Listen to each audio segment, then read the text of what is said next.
पर असबार चलिए समय के अनुकूल लेकर चला है क्या कहना है आभार हुआ गजल का नाम न लगाइए अरे गणपति गौरा के अरे गणपति गौरा के अरे ललनवान की देवा असली रंग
गाना बजाना बड़ा शांति का चीज भैया हर बरैलू के हर घर बरैलू गाना खाना एक पर खाना तीनों शांति को चीज बिना मत माने भैया कहीं भी हाँ कैसे और क्या कहना अरे घसी नारी सुहरा बुआ लगवा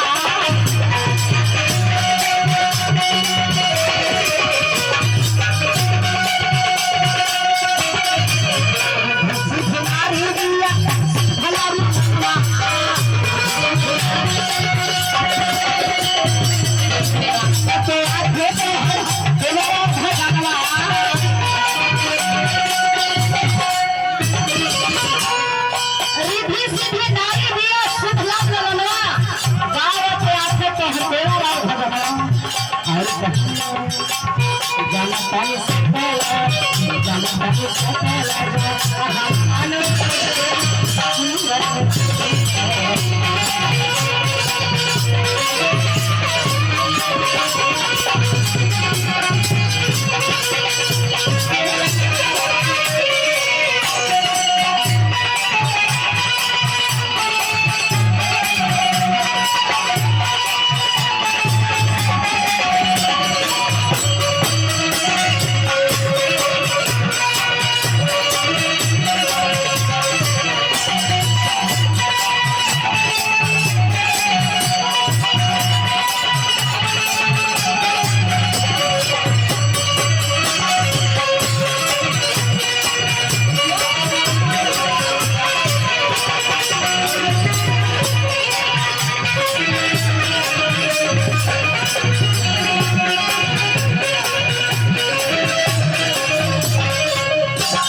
महान बाबा जनता जहान हो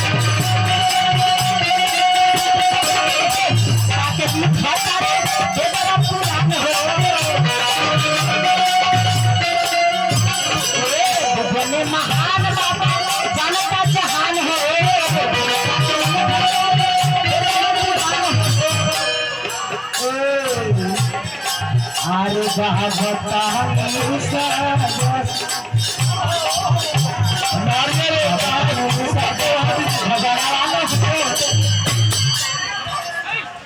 अरे बता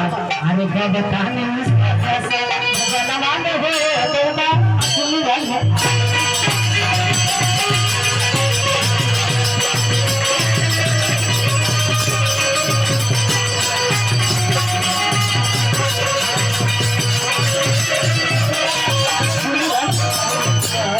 तो प्रेम से बोलिए शंकर भगवान